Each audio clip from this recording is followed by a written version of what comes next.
Ky fshat shqiptar në mes të Turqisë ruan ende traditat shekullore. Arnavutkoj nënkupton fshatin e shqiptarëve dhe i përket rrethit të madh urban të Beshiktash në Turqi. Ky është një vend që ruan strukturën tradicionale shumëvjeçare, sado që me kalimin e viteve kjo strukturë po zvoglohet.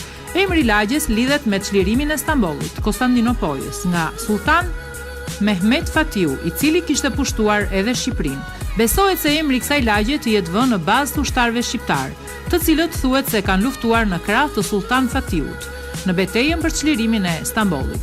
Familjet e të cilëve u vendosën aty pas marrjes së qytetit nga ana e turqëve. Shqiptarët e ardhur u organizuan në këtë lagje, për këtë arsye mbeti dhe emri me domethënien fshati shqiptar. Kjo lagje ekzistonte dhe para çlirimit të Stambollit. Këtu janë ende shumë prej shtëpive tradicionale prej druri.